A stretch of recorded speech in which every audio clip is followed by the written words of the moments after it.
My son sent a message in the family group chat. "We think it's better for Mom to step back for now." My daughter-in-law reacted with a thumbs-up emoji. I replied, "Understood. I will respect that and step back from paying the house mortgage and the $5,000 monthly transfers." That night, my phone exploded with desperate calls. But let me tell you how I got here. How a 72-year-old woman who gave everything ended up being kicked out of her own family with 16 words and an emoji. And how that same woman decided that enough was enough. It all started 15 years ago. When Michael, my oldest son, came home with Megan on his arm, his eyes shining. "Mom, she's the one," he told me. And I believed him. I welcomed them with open arms. I made a special dinner. I got out the good wine glasses. Megan smiled and called me Mom Carol from the very first day. She hugged me tight, said she had never met anyone as warm as me, and I, foolishly, melted. I thought I had gained a daughter. I did not know I had signed a lifetime contract as the family ATM. 6 months later, they got married. The wedding was beautiful.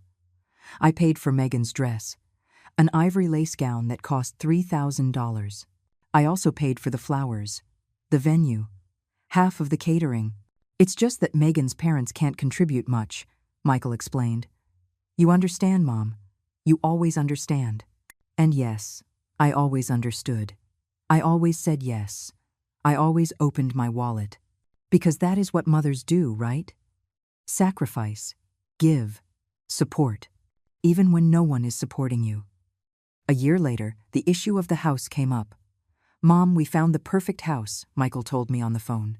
His voice was excited, almost childish. "But we need help with the down payment. The banks want 20%, and we just do not have it. I had just sold the condo my husband and I bought when we were young. The money was just sitting there, saved. It was my security, my nest egg for old age. But Michael was my son, and Megan was pregnant. They were going to have a baby, my first grandchild. How could I say no? I gave them $40,000 for the down payment, my entire reserve, everything I had saved over 30 years of marriage. "We'll pay you back, Mom," Michael promised. "As soon as we're on our feet." Megan hugged me, crying. "You're an angel, Mom Carol. I do not know what we'd do without you." I felt good, useful, needed. I did not know I had just bought my own ticket to hell. But it did not end there. 2 months later, Michael came back. "Mom, the mortgage is higher than we thought. With the baby on the way and all the expenses, we can't make it. Could you help us? Just for the first few months. Just until Megan goes back to work, after the baby is born." I worked as a freelance accountant. I made good money. I was not rich, but I was comfortable. And they were my children, my blood, my future. I agreed to pay $1,200 a month for the mortgage. "Just for the first few months," I repeated. Michael nodded. "Just the first few months, Mom." The first few months turned into years. 5 years of paying the mortgage on a house I did not live in, where I was barely invited, where there was always an excuse for me to visit another day. "Oh, the baby is sick. We have plans. Megan needs to rest." But when they needed money, there I was, always available, always ready, always the savior. And then there was Susan, my younger daughter, married to Stephen. They needed help too. The kitchen was old, $3,000 to remodel it.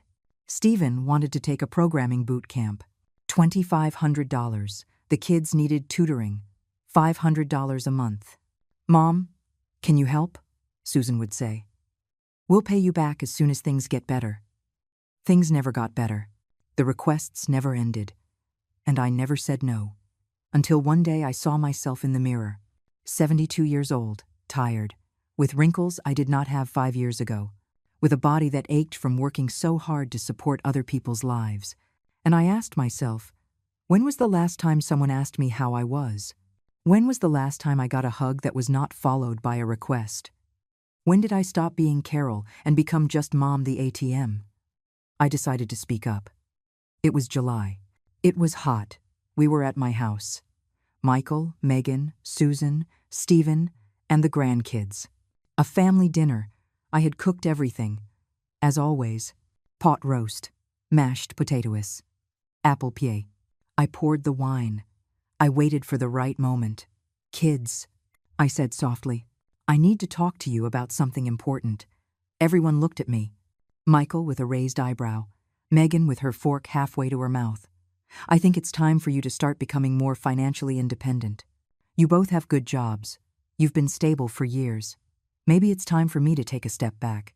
The silence was brutal, as if I had confessed to a crime.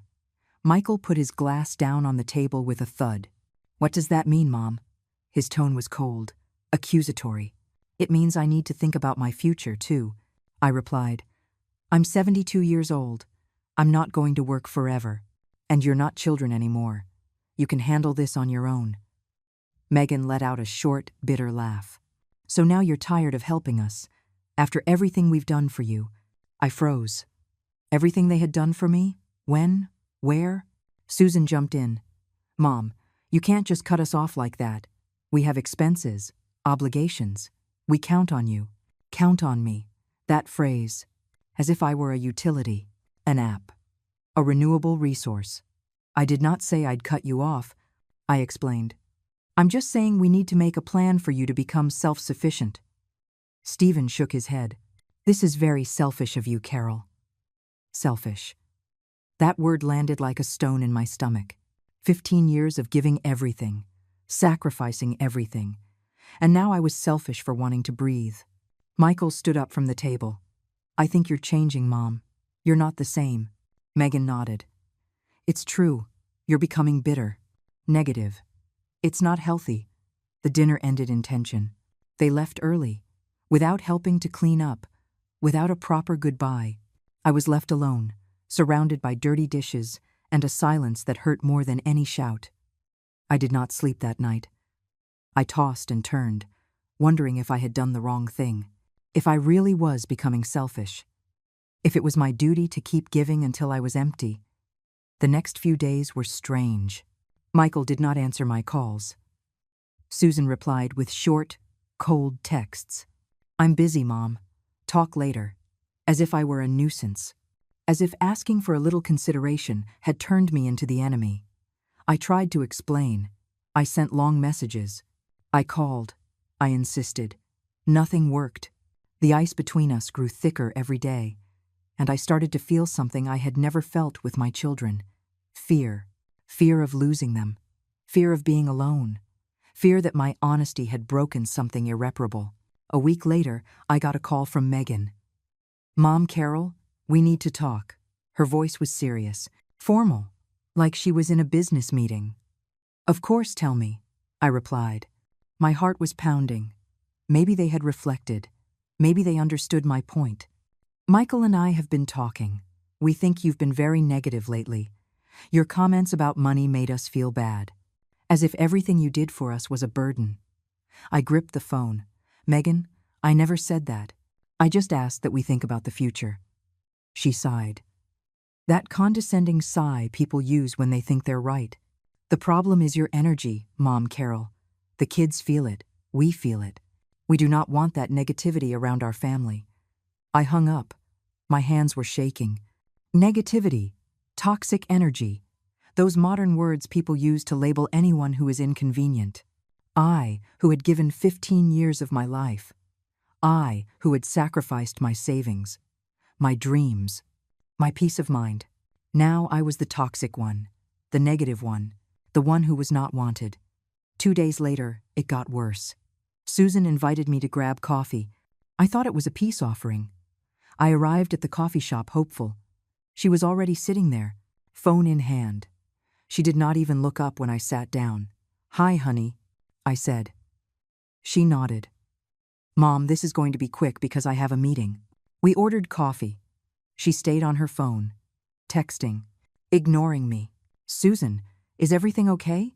She finally looked at me. Mom, Michael told me what you said. And honestly, I find it unbelievable. After everything we've done for you. There it was again. That phrase. What have you done for me? I asked. I needed to know. I needed to understand what part of this equation I was missing. Susan frowned. Mom, we give you company. We visit you. We include you in our lives. Isn't that enough? Company. Visits. Inclusion. As if they were favors. As if allowing me to be in their lives was a gift I should be grateful for on my knees. Honey, I did not ask to be a burden. I just asked you to be a little more independent. She shook her head. It's not about independence, Mom. It's about you changing.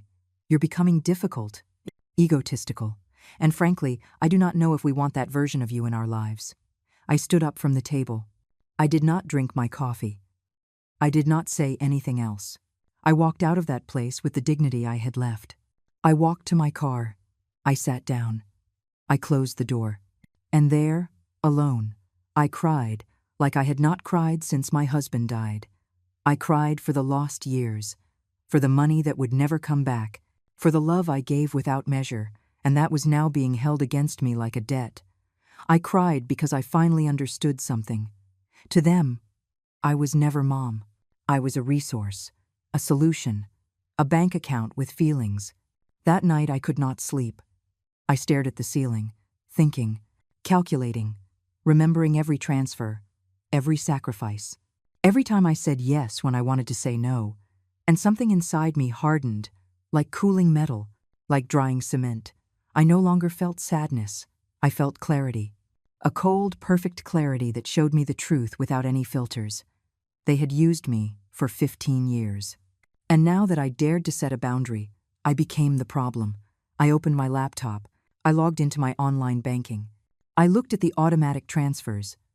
$1,200 a month to Michael's account for the mortgage. $5,000 a month, split between both kids, for emergencies. Payments for courses, utilities, extras. It was all there. All documented. All perfectly traceable. I got out a notebook. I started adding. The numbers grew, and grew, and grew. In 15 years, I had transferred over $200,000. $200,000 of my work, of my effort, of my future. I leaned back in my chair. I took a deep breath. And I made a decision. If they wanted space, they would get it. But the space was going to be real, complete, without my money, without my help, without my presence as an ATM. They were going to have all the space in the world. And I was going to have my life back. The next day, I called the bank. Good morning. I need to cancel some automatic transfers. The operator was polite, efficient. In 10 minutes, all the transfers were stopped. Then I called the bank where Michael had his mortgage. I was a co-signer. My name was on those papers. I want to be removed as a co-signer on this loan. They explained the process. It was not immediate, but it was possible. I started the paperwork. I signed the documents. I sent the emails. Next, I checked the credit cards. Years ago, I had given Michael and Susan authorized user cards on my account. For emergencies, I'd said. So you'll never be without. Those cards were used every month. Restaurants, clothes, gas, things that were definitely not emergencies. I called the bank again.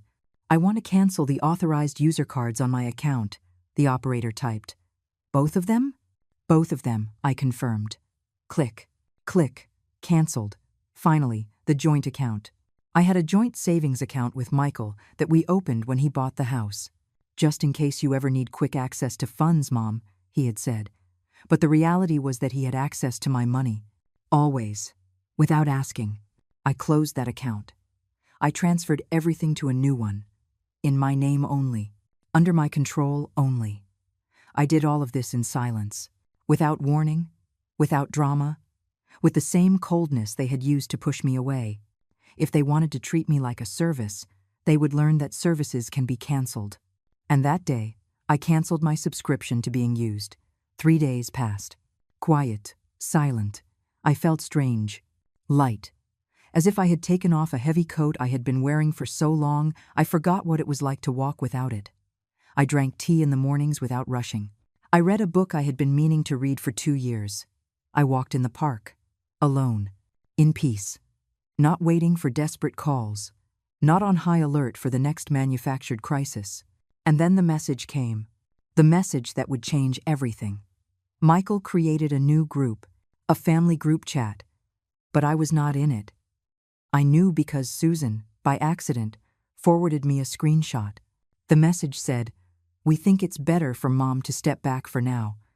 We need space as a family to heal." And underneath, the emoji. Green, bright, Megan's thumbs up, approving my expulsion, celebrating my absence. I stared at that screenshot for minutes that felt like hours. The letters did not change. The thumb was still there. Green, approving, celebrating. As if my exclusion was a family achievement. As if getting rid of me was a cause for celebration. I read the message over and over, looking for something. A doubt, a crack. A sign that someone had said no. That someone had defended me. But there was nothing. Only complicit silence. Only that green thumb shining in my face like a final insult. Susan had sent me the screenshot by mistake. That was clear from the message that arrived 30 seconds later.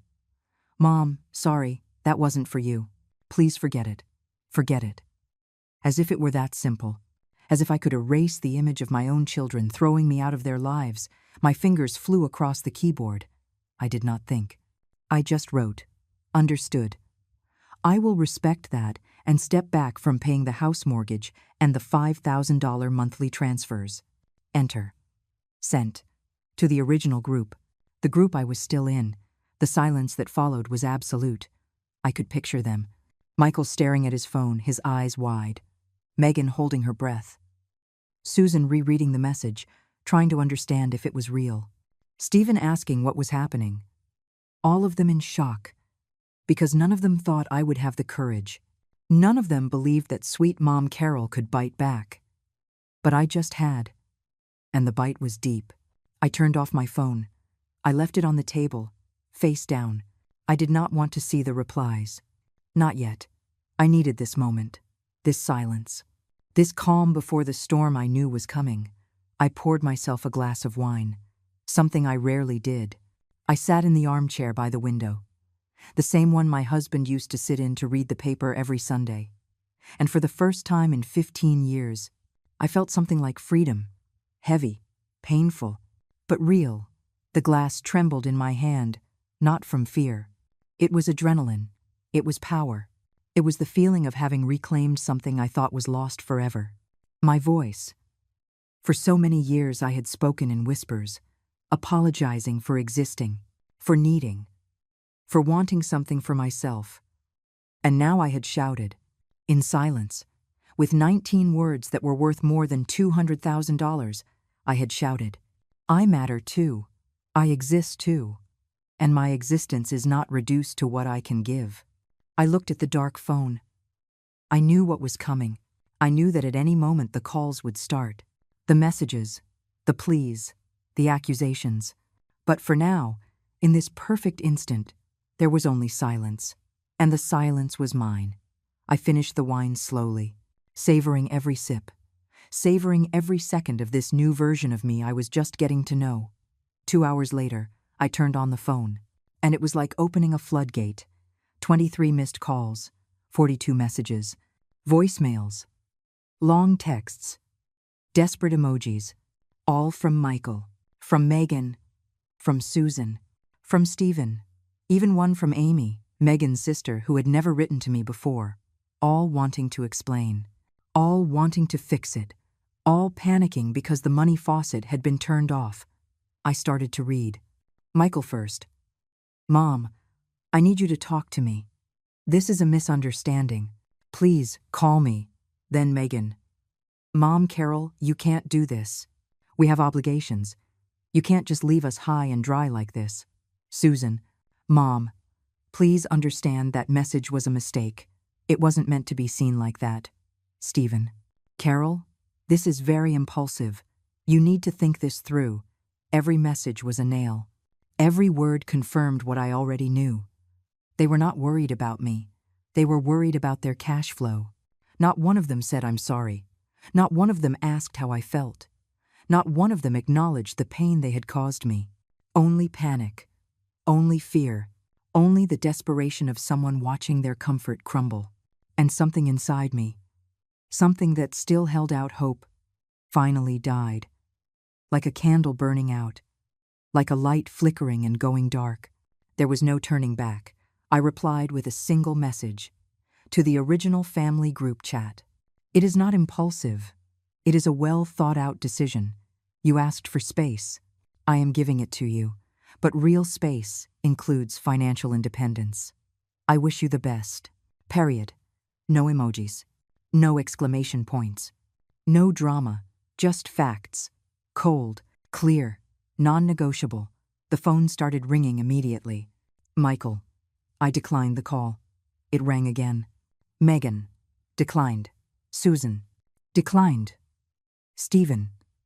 Declined. Every rejected call was an act of self-love. Every silence I chose was a shout of dignity. I was not going to give explanations.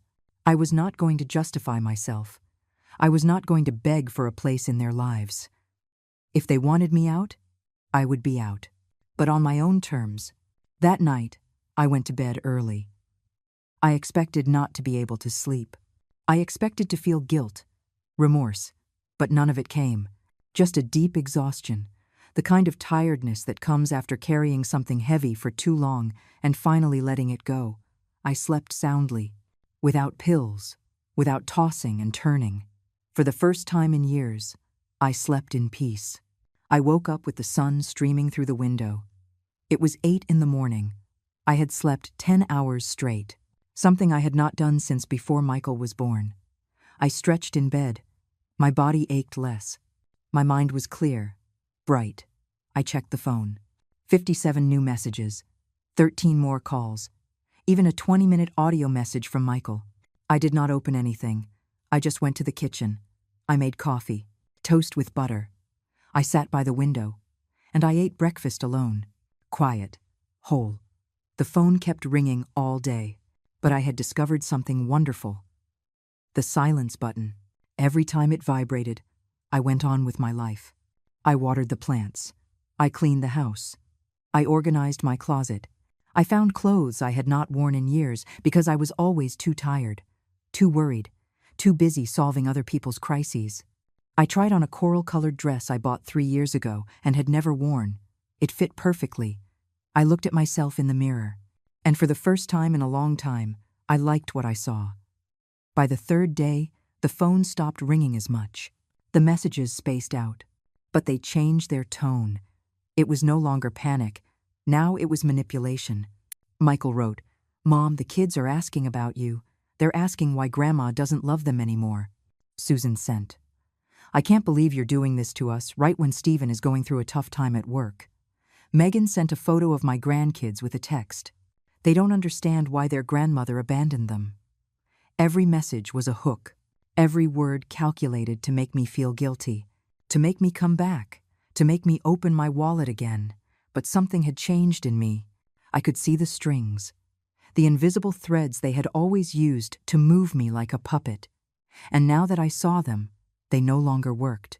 I read each message with distance, with coldness, as if they were addressed to someone else. Because, in a way, they were. Those messages were looking for the old Carol, the one who gave in, the one who blamed herself, the one who always came back. But that Carol was dead. And in her place, someone new had been born. Someone stronger. Someone who had finally learned that love is not measured in transferred dollars. On the 4th day, the call I knew would come arrived. It was not Michael or Susan. It was Margaret, my older sister, the only family I had left from my generation. I answered because with her, it had always been different. "Carol, what is going on?" she asked in her gentle voice. No judgment, just genuine curiosity. I told her everything, from the beginning, every transfer, every sacrifice, every humiliation, the group chat message, the green thumb, my reply, my decision. She listened in silence. When I finished, there was a long pause. "You know what I think?" she said finally. "I think it took you 15 years too long to do the right thing." Her words hit me with an unexpected force, because she was right. 15 years of being an emotional ATM. 15 years of believing that giving until I was empty was love. 15 years of confusing sacrifice with self-worth. "Carol, listen to me," Margaret continued. What you did was not cruelty, it was justice. And if they can't see that, it's because they never saw you. They only saw what you could give them. We hung up half an hour later. I was crying. But not from sadness. It was relief. It was validation. It was the confirmation that I was not crazy, that I was not the monster they wanted to paint me as. That night, I sat down with all the bank statements from the last 15 years. I had saved them, all of them. Every transfer, every payment, every receipt. I printed them out. I organized them by year, by child, by category. When I finished, I had a stack of papers 8 inches high, 8 inches of evidence, of sacrifice, of unrequited love. I looked at them and felt something strange. It was not pride. It was not shame. It was clarity. The clarity of seeing your life summarized in numbers, of understanding exactly what you were worth to others in monetary terms. I took a new folder, gray. I put all the documents inside. I organized them with tabs. Michael, Susan, shared expenses, extras, all perfectly documented, as if I were preparing a legal case. And in a way, I was. Not for a judge, but for myself. To have tangible proof that I was not exaggerating, that it was not my imagination, that I really had given everything, and they really had taken it without a second thought. On the 5th day, Michael showed up at my door, unannounced. He rang the doorbell insistently, 3 times, 4, 5. I looked through the peephole. He was alone. No Megan. No kids. Just him.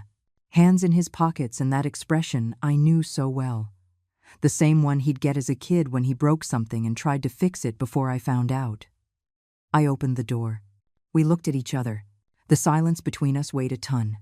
"Mom, we have to talk," he said. His voice sounded tired, defeated. "Come in," I replied. I did not hug him.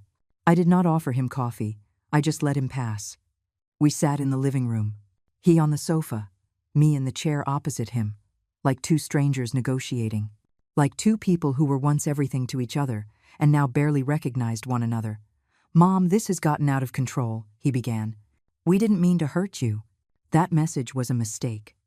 Megan was upset. I was frustrated. But we didn't mean it. I looked him in the eyes. Those eyes that were the first thing I saw when he was born, that had looked at me with adoration when he was a boy, that had stopped seeing me at some point I cannot pinpoint. "You didn't mean it," I repeated. "Michael, you kicked me out of a family group chat. You told me to step back. And your wife celebrated it with an emoji. What part of that did you not mean?" He shifted uncomfortably. "It's just that you started all this with that talk about not helping us anymore. You made us feel like we were a burden to you." There it was, the perfect reversal. The victim turned into the villain. "Michael," I said with a calm I did not know I possessed, "in 15 years, I have given you over $200,000. I have paid your mortgage for 5 years. I have transferred $5,000 a month. I have covered emergencies that were not emergencies. And when I asked for a little independence from you, I became the bad guy. Don't you see something wrong with that?" He shook his head. "It's not just the money, Mom. It's that you changed. You became different, colder, more distant." I laughed. A short, bitter laugh that escaped without permission. "I became different because I got tired, son. I got tired of giving and giving and giving without so much as a sincere thank you. I got tired of being seen as a solution instead of a person. I got tired of existing only to serve." Michael leaned forward, his hands clasped. "Mom, I understand you're upset, but you can't just cut us off like this. We have obligations. The mortgage, the kids' expenses. Things don't work without your help." And there it was, the naked truth, brutal, honest. He was not there because he missed me. He was not there because he cared about my pain. He was there because his financial world was collapsing. Because without me, the numbers did not add up. Because he needed me, but not as a mother, as a bank. "Michael," I said, standing up, "you are adults, with jobs, with incomes. If you can't pay your mortgage without me, then you bought a house you couldn't afford, and that is not my problem. It's yours. He stood up too, his face red. Are you really going to do this? You're just going to leave us like this? Your own children? Your grandkids? I walked to the door. I opened it. I'm not leaving you, Michael. I'm freeing you, and I'm freeing myself. You are going to learn to stand on your own 2 feet, and I am going to learn to live without carrying other people's worlds on my back. He looked at me in disbelief, as if he could not process that his mother, his sweet, submissive mother, was telling him no. This isn't over, he said, walking out. Megan is furious. Susan too. We're going to have to talk as a family. I closed the door behind him. I leaned my back against the wood. My legs were shaking. My heart was beating so hard I could feel it in my temples. But I had done it. I had said no to my son, and I had survived. The roof did not fall in.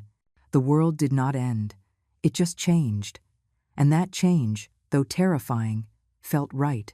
It felt like breathing after being underwater for too long.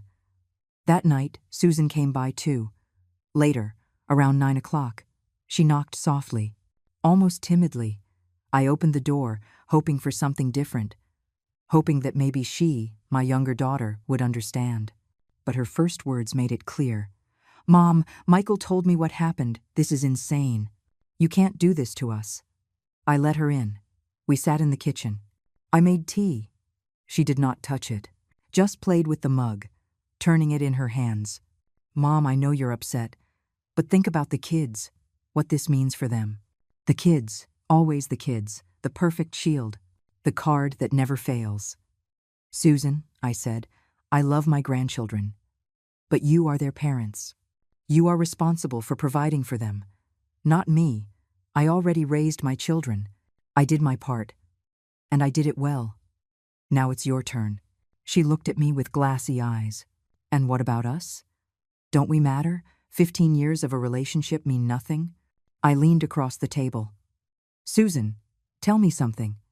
When was the last time you called me just to ask how I was? Not to ask for money. Not to ask me to babysit. Just to talk. When? Her silence was the answer. She looked down, swallowed hard. Mom, that's not fair. You know we're busy. That life is complicated. I stood up. Exactly, honey. Life is complicated. For everyone. Including me. But no one ever asked if I was busy too. If I was tired too. If I needed help too. You all just assumed Mom would always be there. Wallet open. Arms open. No matter what. Susan stood up too. This is cruel, Mom. Really cruel. I looked at my daughter, my baby, the one who used to hug me every night before bed, the one who told me I was her hero, and now she was calling me cruel for refusing to be used anymore. Do you know what's cruel, Susan? I said, my voice trembling. Cruel is realizing your children only seek you out when they need something.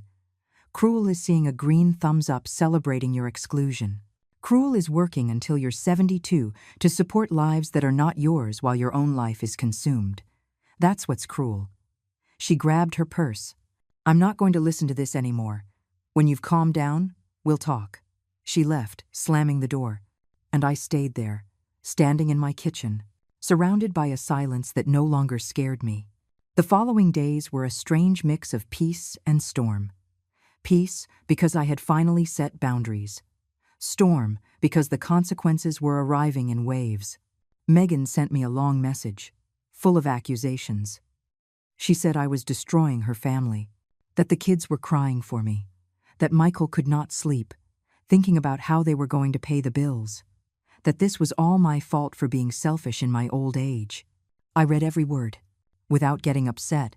It was like reading the script of a play I already knew. The same manipulations, the same attempts to make me feel guilty, but they did not work anymore. Stephen also wrote, more direct than the others.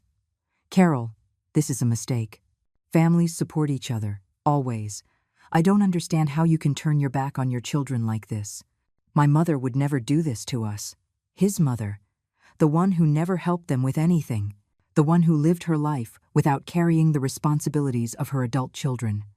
I replied for the first time in days. Stephen, your mother is right. Adult children should stand on their own. Maybe it's time for you and Susan to learn that. He did not answer, but he blocked me. And honestly, it was a relief. A week later, I received an unexpected call.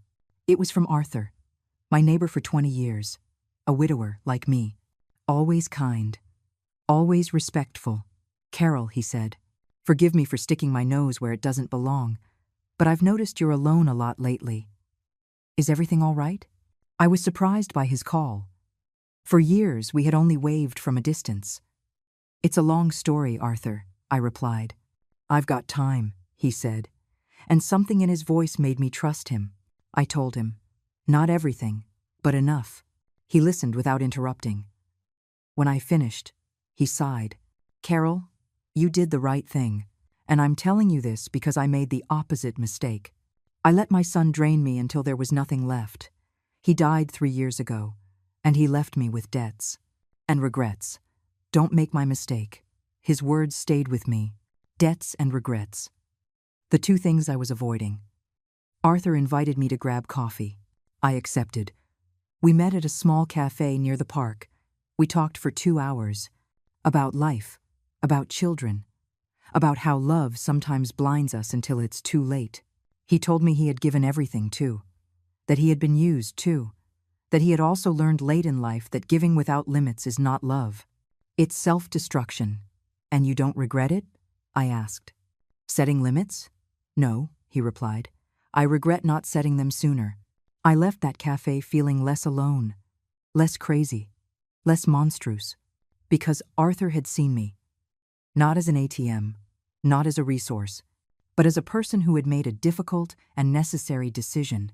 We walked back to my house together. He said goodbye with a hug, the first sincere hug I had received in months, a hug that asked for nothing, that only gave. And I realized something. I had been so busy giving that I had forgotten what it felt to receive. 2 weeks after my decision, the family meeting arrived. Michael organized it. He sent me a formal message, almost like a legal summons. "Mom, we need to talk all together. Saturday at 4:00 OK at your house. It's important." I did not ask questions. I just replied, "Okay." I spent the days before preparing, not emotionally. That was already settled. I prepared with evidence. I took out the gray folder. I reviewed every document, every receipt, every transfer. If they wanted a family meeting, they would get one. But on my terms. Saturday arrived. At 4 o'clock sharp, the doorbell rang. I opened it. They were all there. Michael and Megan, Susan and Stephen, even Amy, Megan's sister, who had never been to my house. A full audience. They entered in silence. They sat in the living room, everyone looking at me, as if I were the one on trial and they were the jury. Michael spoke first. "Mom, this situation has become unsustainable. Megan and I have spoken with Susan and Stephen, and we think you need to understand the damage you're causing." Damage, that word. As if I were the destroyer. As if 15 years of sacrifice counted for nothing. "Go on," I said. My voice was calm. My hands were in my lap. Not shaking, not afraid. Megan took the floor. "Carol, we understand you're upset. But a family doesn't work this way. You can't just cut everything off because you had a bad day. The kids are asking for you. They want their grandmother, but you're turning your back on them. The kids." Again, the perfect shield. "May I speak now?" I asked. They all nodded, as if they were giving me permission in my own home. I stood up. I went to my room. I got the gray folder. I returned to the living room. I placed it on the coffee table with a soft but firm sound. "What is that?" Susan asked. "This," I replied, opening the folder. "This is every transfer I've made in 15 years. Every payment, every help, every emergency, all documented, all proven, all right here." I took out the papers. I laid them out in order on the table, like poker cards, like evidence in a trial. "Michael," I said, looking directly at him, "here is the receipt for the $40,000 I gave you for the down payment on your house. Here are the monthly payments of $1,200 for 5 years. That's $72,000. Here are the monthly transfers of $2,500. $180,000 in 6 years. I picked up other papers. Susan, here is the payment for your kitchen remodel, $3,000. Stephen's boot camp, $2,500. The kids' tutoring, $36,000. Accumulated. I kept pulling out papers. Each one was a stab of truth. Extra expenses. Birthdays. Christmases. Medical emergencies that weren't so urgent.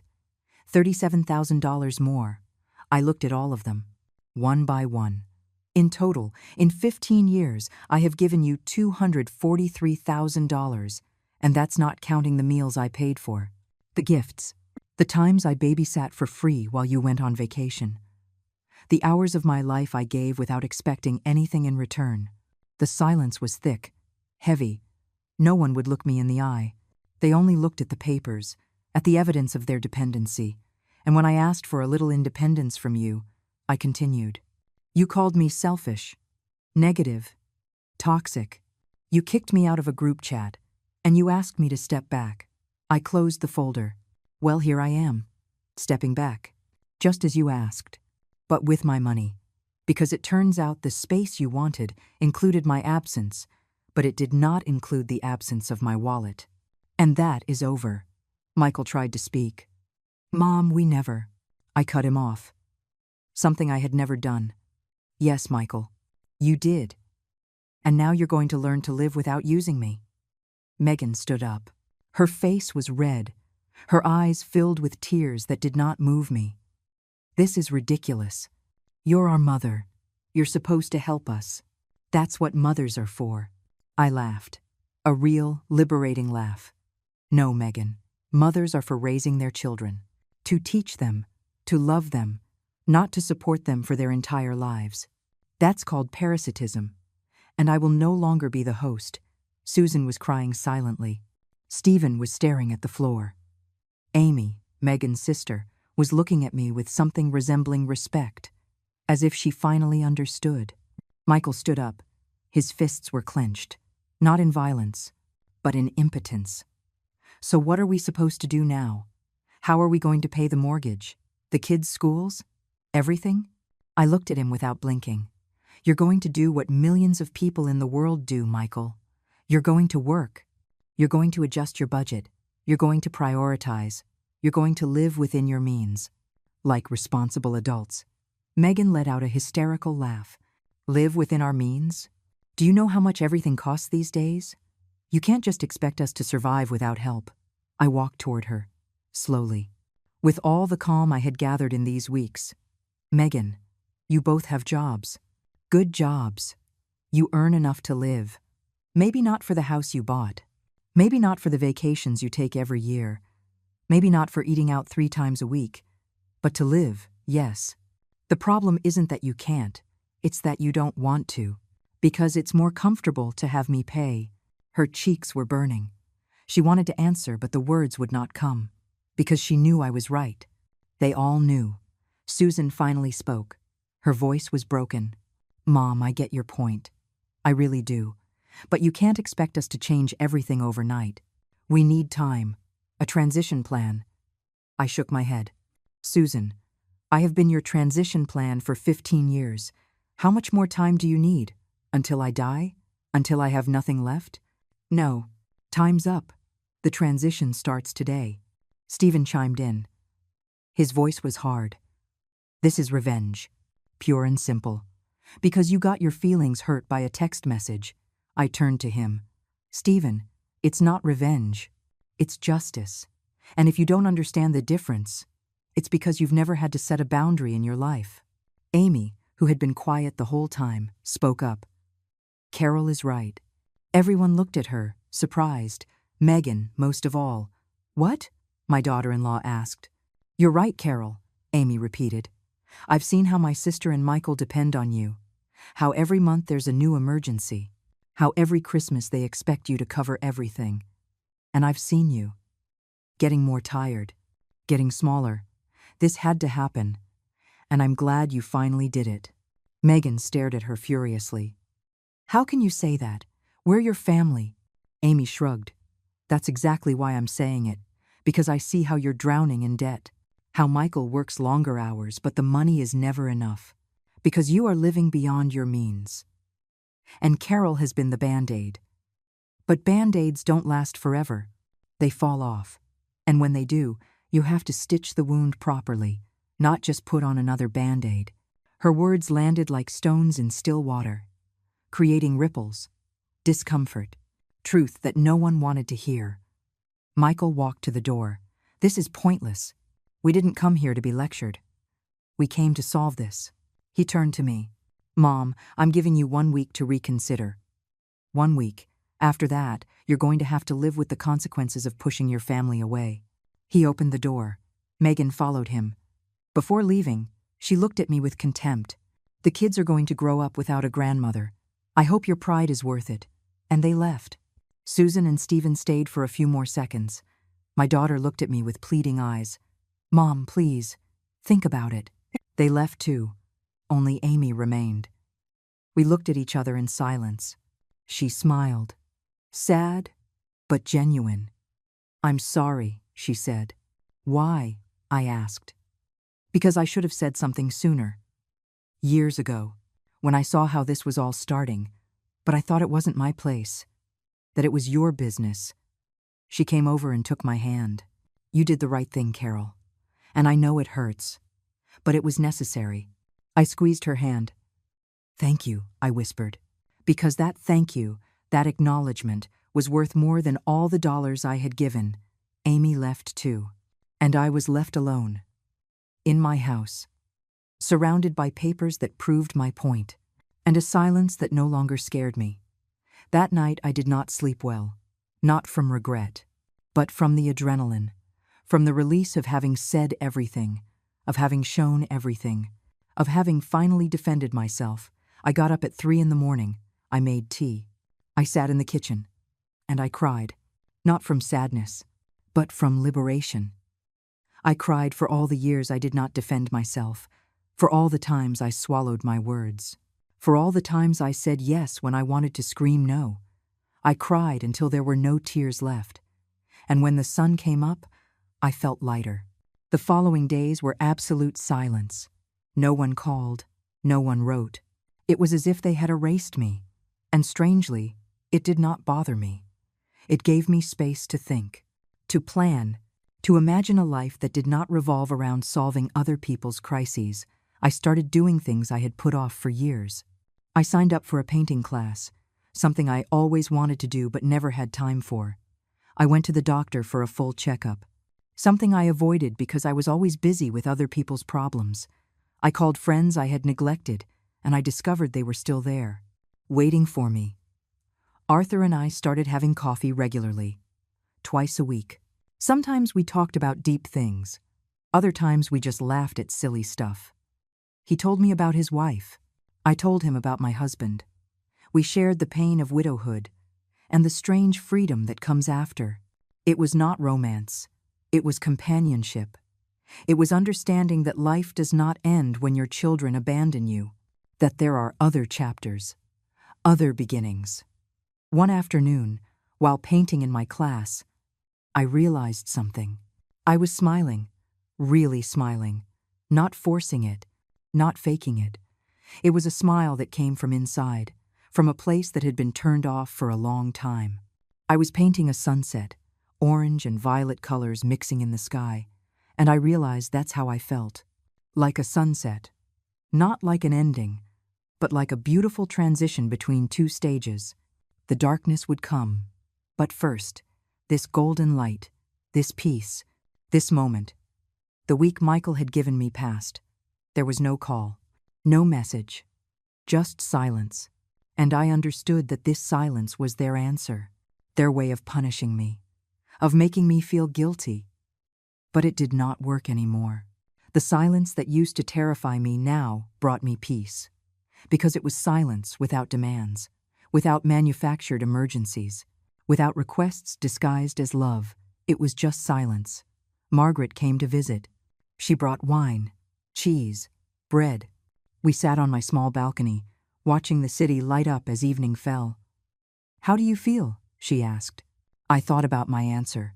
Really thought about it. "I feel free," I said finally. For the first time in 15 years, I feel like my life belongs to me. She nodded. And you miss them? I took a sip of wine. I miss who I thought they were. I miss the idea of them. But I don't miss the weight. I don't miss the pain. I don't miss feeling used. Margaret raised her glass. To freedom, even when it hurts. We clinked glasses, and in that crystal-clear sound, there was something definitive, like a door closing, like a chapter ending. We talked until it got dark, about life, about decisions, about how sometimes loving means letting go. She told me she had also had to set boundaries with her children, that they had called her selfish, too, that she had doubted herself, too. And now, I asked. Now I have a real relationship with them, she replied. Based on respect, not convenience. It took years, but it was worth it. Her words gave me hope. Maybe this was not the end. Maybe it was just the fire burning away the falsehoods so something real could grow. Or maybe it was the end. And that was okay too, because I would keep existing. I would keep living. I would keep being Carol. Not Mom the ATM. Not Mom the savior. Just Carol. A 72-year-old woman who had finally learned that self-love is not selfishness, it's survival. 3 weeks after the family meeting, my phone rang. It was an unknown number. I hesitated before answering, but something told me to. Carol? Asked a woman's voice. Young. Nervous. Yes. Who is this? There was a pause. It's Sophia. My name is Sophia. I'm Michael's oldest daughter, your granddaughter. My heart stopped. Sophia was 16 years old. The last time I saw her was 2 months ago, at her birthday, where I gave her an envelope with $500 that she barely acknowledged. Sophia, are you okay? I asked. Yeah, Grandma. I needed to talk to you. Without my parents knowing. I sat down. My legs were shaking. What's wrong, honey? She took a deep breath. Grandma, I know what happened. I heard my parents talking. Well, yelling. About the money. About you. And I need you to know something. I don't agree with them. Her words hit me with an unexpected force. What did you hear, exactly? I asked. Everything. That you stopped giving them money. That Dad is desperate because he can't pay the mortgage without your help. That Mom says you're selfish. That they're thinking about selling the house. And Grandma, I think you're right. I could not speak. The tears came without permission.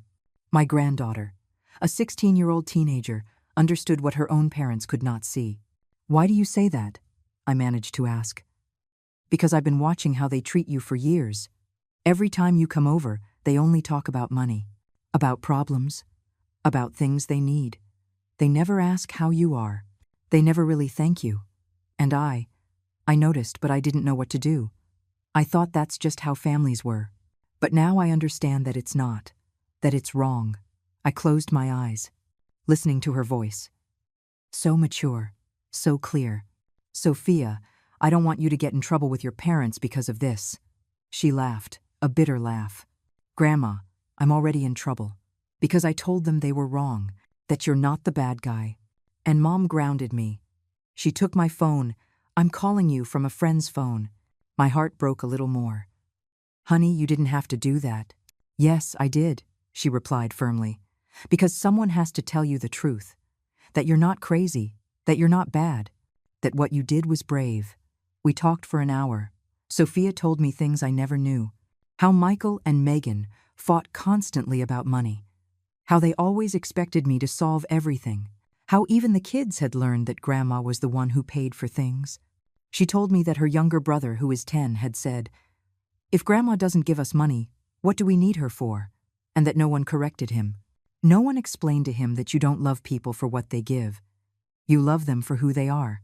That conversation changed something in me, because it confirmed I was not imagining things, that the dynamic was real, and that even a teenager could see it clearly. After hanging up, I sat in the dark, thinking.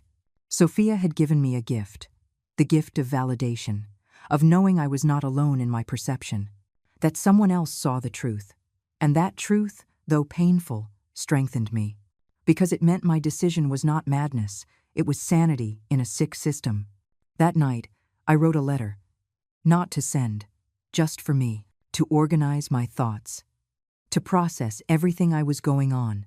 I wrote about love, about boundaries, about how sometimes the greatest act of love is saying no.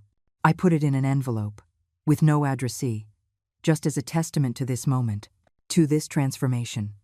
A month after my decision, Susan showed up, alone. Without Stephen, without the kids. She rang the bell in the middle of the morning. I was having breakfast. I opened the door and saw her. She had dark circles under her eyes. She had lost weight. She looked tired. "Can I come in?" she asked in a small voice. I nodded. I made coffee. We sat in silence. She stared at her mug, turning it. Not drinking. "Mom, I came to talk. For real. Without Stephen, without Michael, just me." I looked at her, waiting. "You were right," she said finally. Her eyes filled with tears, about everything. "We've been leeches, ungrateful, and the worst part is we didn't even realize it." I let her continue. She needed to say it, to get it all out. "Stephen and I did the math. For real, we saw how much you've given us, how many times you've been there. And we saw how many times we've been there for you, and the answer is almost never. We didn't call you on your birthday last year. We didn't go to the hospital when you had your gallbladder removed. We weren't there on the 5-year anniversary of Dad's death. We only showed up when we needed something." She was crying openly now. "And the worst part is, we convinced the kids that this was normal, that Grandma existed to give, not to receive." I moved closer. I took her hand. "Susan, I appreciate you seeing this. I really do. But you understand I can't go back to how things were, right?" She nodded. "I know. And I'm not here to ask you to. I'm here to apologize, and to tell you, we're going to be okay. Stephen got a better job. We're going to move into a smaller apartment. We're going to adjust everything, without your money. Because that's how it should be." Her words were like a balm. They did not heal everything, but they healed something. "And Michael?" I asked. She shook her head. "Michael is furious. So is Megan. They don't want to admit anything. They're looking for loans, talking to banks, blaming you for everything." I sighed. "I can't control how they react, Susan. I can only control my decisions." She squeezed my hand. "I know. And your decision was the right one. Even if it hurts me to admit it, even if it took me a month to see it, it was right." We hugged. And that hug was different. It had no hidden agenda. It had no price tag. It was just a hug, from a daughter to a person. Real, true, healing. When she left, I was left with a strange feeling. It was not complete joy, but it was not pain either. It was somewhere in between. Cautious hope. The possibility that maybe, with time, something real could be rebuilt. 2 days later, Arthur invited me to dinner. To a small restaurant with a view of the water. It had been years since I'd been to a place like that. I was always saving, hoarding, to be able to give to others. I put on an emerald green dress I had bought and never worn. I did my hair. I put on makeup. I looked in the mirror and saw a woman I did not recognize, but whom I liked, a woman who was getting dressed up for herself. Not to impress anyone, just because she wanted to feel good. The dinner was wonderful. We talked about everything and nothing. Arthur told me about his grandson, who was studying abroad, about his plans to travel next year, about how he had learned to cook after his wife died. I told him about my painting class, about my new friends, about how I was rediscovering who Carol was without the weight of being a provider. We laughed. A lot. And I realized it had been months since I had laughed like that. Freely, without guilt, without fear of the phone ringing with a new emergency. When we finished dinner, we walked along the boardwalk. The air smelled like salt. The city lights sparkled, reflecting on the water. "Carol," Arthur said, stopping, "I want to tell you something. These last few months, getting to know you better, I've seen something beautiful. I've seen a woman reclaim her life, her power, her voice. and it has been a privilege to witness it." I blushed. "Thank you, Arthur. You've been an important part of that. You've listened to me without judging. You've kept me company without asking for anything. And that has meant more than you can imagine." We stood there, looking at the water, in silence. A comfortable, complete silence. And I understood something fundamental. I had spent so many years filling silences with sacrifices that I had forgotten that silences can also be peace. That not all empty spaces need to be filled. That sometimes just being, existing, without giving, without doing, without solving, is enough. It's more than enough. It's everything. 6 weeks after my decision, I received an email. From the bank.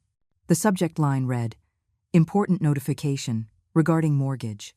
My heart beat faster. I opened the email. It informed me that Michael had formally requested my removal as a co-signer, that the process was underway, that in 30 days my name would no longer be linked to that debt. I read the email 3 times, and then something strange happened. I smiled, not with malicious joy, but with deep relief, because it meant he was taking responsibility, that he was finding solutions, that finally, after so long, he was being an adult. That same afternoon, I called my accountant.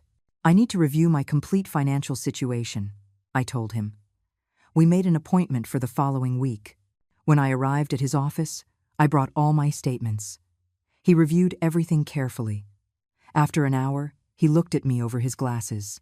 "Carol, do you know how much money you've recovered in these last 2 months?" I shook my head. $12,000. $12,000 that used to go out automatically and are now staying with you. He showed me the numbers, the projections. "If you keep this up, in 5 years, you will have recovered a significant portion of what you gave. And you will have a decent retirement." I left that office with something I had not felt in years: financial security. I was not rich, but I was not draining myself to support other people's lives either. I was stable, self-sufficient, free. That night, I calculated how many years each decision had cost me. The $40,000 for the down payment, 2 years of work, the $72,000 for the mortgage, 4 years, the monthly transfers, 6 years. In total, I had given away almost 12 years of my working life.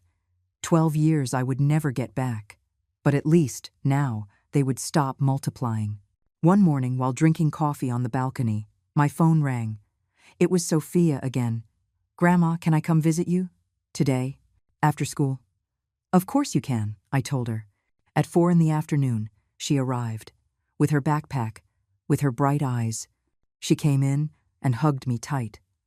"I missed you," she whispered, and I felt something inside me melt. Because that hug asked for nothing. It only gave. I made hot chocolate. We sat in the living room. She told me about school, about her friends, about a boy she liked. Normal things. Teenage things. Things that had nothing to do with money or problems.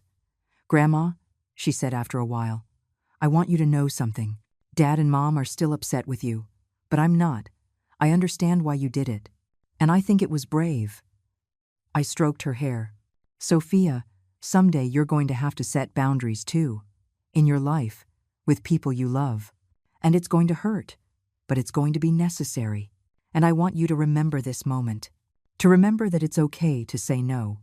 That it's okay to protect yourself. That it's okay to exist for yourself." She nodded. Her eyes were damp. "I'll remember. I promise." Before she left, she pulled something out of her backpack. An envelope. "Here," she said, putting it in my hands. "What is this?" She smiled shyly. "It's the $500 you gave me for my birthday. I saved it. I didn't spend it. Because when you gave it to me, I didn't even thank you properly. I was so used to receiving from you that I just saw it as normal. But now I understand that nothing you gave us was normal. It was sacrifice. It was love. And I didn't value it. So I'm giving it back, not because I don't need it, but because I need you to know that I get it, that I see it, that I value you." My tears fell uncontrollably. I tried to give it back to her. "No, honey. That money is yours. It was a gift. She shook her head. Grandma, the best gift you've ever given me wasn't money. It's this lesson. It's seeing you be strong. It's teaching me that real love has boundaries, and that's priceless. Please, keep it. Or use it on yourself. On something that makes you happy. Because you deserve it. I hugged her, crying. My granddaughter. My little Sophia. She had understood in 16 years what her parents could not understand in 40. She had learned the lesson I took 72 years to learn. That night I could not sleep. But not from anguish, but from something close to fullness. Because Sophia had given me hope. The hope that this pain, this cut, this break, had not been in vain. It had planted a seed. In the next generation. A seed of dignity, of boundaries, of self-worth. And that seed would grow. Maybe not in Michael, maybe not in Megan, but in Sophia. And that was enough. It was more than enough. 2.5 months after my decision, Margaret organized a dinner.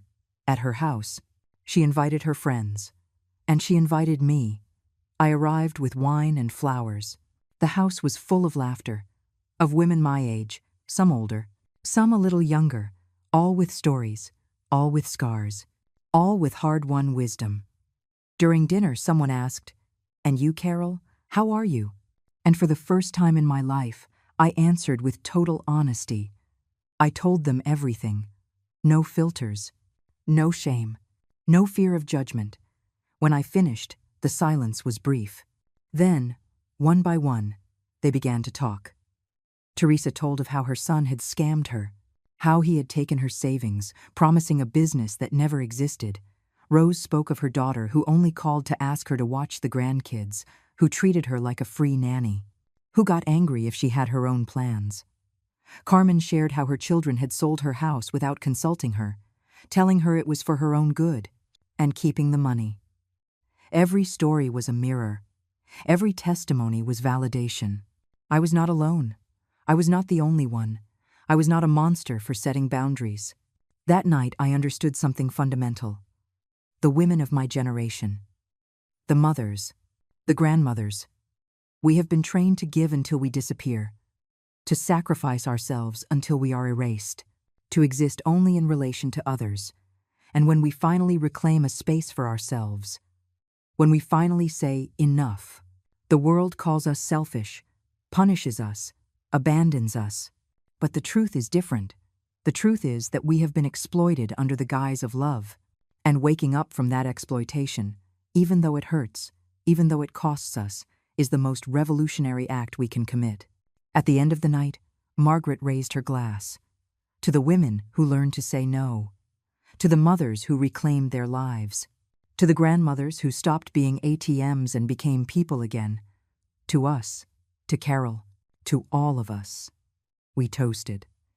And in that sound of clinking glasses, there was something sacred, something powerful. The sisterhood of women who refused to remain martyrs, who chose to live instead of just to serve, who understood that you cannot give from an empty well. I left that house feeling something new, community, belonging, not with my blood family, but with my chosen family, with these women who understood me without explanations, who supported me without conditions, who celebrated my courage instead of punishing it. And I realized I had gained more than I had lost. I had lost children who used me, but I had gained friends who saw me. I had lost the illusion of a perfect family, but I had gained the reality of an authentic life. And that reality, though imperfect, was mine, completely mine. That night, before sleeping, I took out my journal, a new one I had bought the week before. Brown. With blank pages waiting to be filled, I wrote on the first page. Today, I begin my real life. Not the life others designed for me. Not the life of serving and disappearing, but my life, Carol's life. A 72-year-old woman who finally learned that existing is enough, that I don't have to earn my place in the world by giving away pieces of myself, that I can just be and exist and live without apologizing, without giving explanations, without carrying other people's worlds on my back. This is not the end, it's the beginning. And for the first time in decades, I'm excited about what's next. 3 months after my decision, I woke up with the sun streaming through the window. It was Saturday. Before, Saturdays meant calls, requests, manufactured emergencies. Now, they meant silence. Peace. Time for me. I got up slowly. No rush. I made coffee. Toast. I sat on the balcony. And I breathed. Deep, full, free. The air tasted different. Or maybe it was me who had changed, who had learned to savor life instead of just surviving it. My phone vibrated. A message. From Susan. Mom, the kids are asking about you. Can we visit tomorrow? No agenda. Just to see you. I read the message 3 times, looking for the catch, the hidden hook, but I could not find one. I replied, tomorrow is fine. At 3 o'clock, she replied with a heart emoji. Simple, no words. And that, somehow, said more than 1,000 apologies, because I had learned that sometimes real love is quiet. It doesn't scream. It doesn't demand. It just shows up, consistently, respectfully, with real presence. The next day, Susan arrived with her children. Stephen did not come, and that was fine. Not everyone has to be ready at the same time. The kids hugged me. Tight. We talked. I made them cookies, like before, but different, because now I decided when, how, without obligation. Without guilt, Susan helped me wash the dishes. Mom, she said, drying a mug, I know the road is long, that I can't erase 15 years with a few visits, but I want you to know that I'm trying, that I'm learning, that I want a real relationship with you, not one based on convenience, but on real love. I took her hand, wet with soap. Susan, the fact that you see it is already enough. The fact that you're here, asking for nothing, means more than you can imagine. She smiled, with tears in her eyes. And that moment, that instant of real connection, was worth more than all the dollars I had given. Because it was genuine. It was clean. It was the beginning of something new. Something healthy. Something that maybe, with time, could be called family again. That week, I also received an unexpected call. From Michael. I did not answer right away. I let it ring. I breathed. I decided. And finally, I picked up the phone. Hi, Mom, his voice said. Tired. Different. Hello, Michael. There was a long, awkward silence. Mom, I need to tell you something, and it's not easy. I waited. Without pushing him. Without helping him. You were right. About everything. Megan and I. We've been going to therapy. And the therapist made us see things. Things we didn't want to see. About how we treated you. About our dependency. About everything. His voice broke. I'm not asking for forgiveness, because I know words aren't enough. But I want you to know that I'm working on myself. That we sold the house. That we moved into something smaller. That we're living on what we earn. And it's hard. Really hard. But it's right. And I know because for the first time in years, I can sleep without this pressure in my chest. Without that voice telling me I was a failure who couldn't support his family without his mom. My tears were falling silently. Michael, I'm glad you're doing that work. I really am. He took a deep breath. Do you think you can ever forgive me? I thought about my answer. Really thought about it.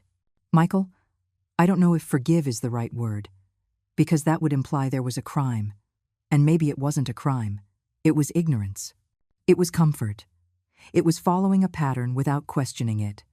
What I can tell you is that I don't hold a grudge, that I want you to be well, that I admire you for seeking help, and that maybe, with time, we can build something new, different, healthier.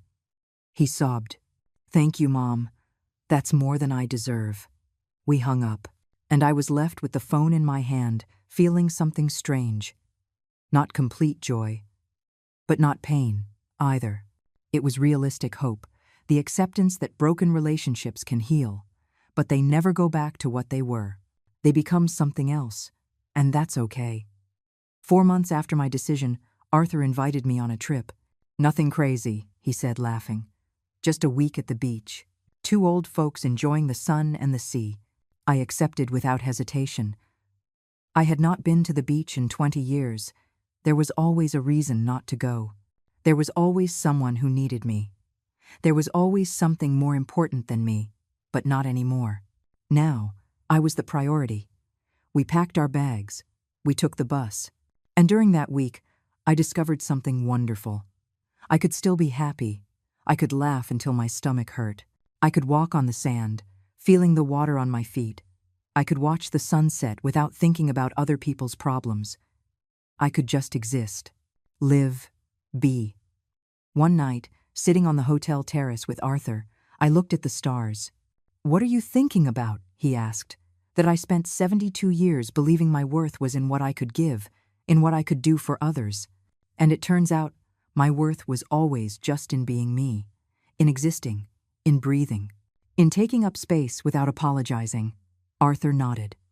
We all should learn that sooner. But maybe getting to this age with that lesson is the real gift, the prize for surviving. We toasted with cheap hotel wine. And that toast was sacred. It was a celebration of life, of second chances, of late beginnings that arrive right on time. When I returned from the trip, my house felt different. It was no longer a refuge of exhaustion. It was a home of peace.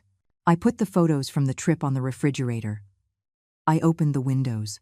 I put on music. And I danced. Alone. In my living room. With no witnesses. No judgment. Just me and my 72-year-old body moving with freedom. With joy. With life. Because I had finally understood that life is not about getting to the end having given everything. It's about getting there having lived everything. And I, after so many years asleep, had finally woken up. Sophia kept visiting me, every week. Sometimes she brought her homework. Other times she just wanted to talk. She became my connection to the future, my hope that things can change, that the next generation can learn from our mistakes. One day she told me, "Grandma, when I grow up, I want to be like you. Strong, brave, someone who respects herself." I hugged her, crying. "Honey, you already are all of those things. Just remember to never forget it. Never let anyone convince you that existing for yourself is selfish. It's survival. It's self-love. It's life." 6 months after that message, after that green thumb, after that exclusion that became a liberation, I sat down to write. Not for them, but for me, to document this journey, this transformation, this death and rebirth. I wrote. They called me selfish for wanting to live. They called me cruel for setting boundaries. They punished me with silence for daring to exist. But what they didn't understand is that their punishment was my gift. Their absence was my peace. Their rejection was my freedom. I wrote about the green thumb, about how one emoji can hold so much poison, but can also be the catalyst for your awakening. I wrote about the $243,000, about how I bought my own slavery with the excuse of love. I wrote about Sophia, about Susan, about Michael, about second chances that not everyone takes, but some do. I wrote about Arthur, about Margaret, about the women who held me up when my family let me go, about how blood family is assigned, but chosen family is earned. And I wrote about me, about Carol, a woman who took 72 years to learn that she did not have to earn the right to exist, that her life belonged to her, that she could say no without explanation, that she could live without carrying other people's worlds, that she could just be, and that simple act of being, was revolutionary. It was powerful. It was enough. I closed the notebook. I put it away, and I went out onto the balcony. The sun was setting, painting the sky in oranges and violets, like my painting from class, like my life now.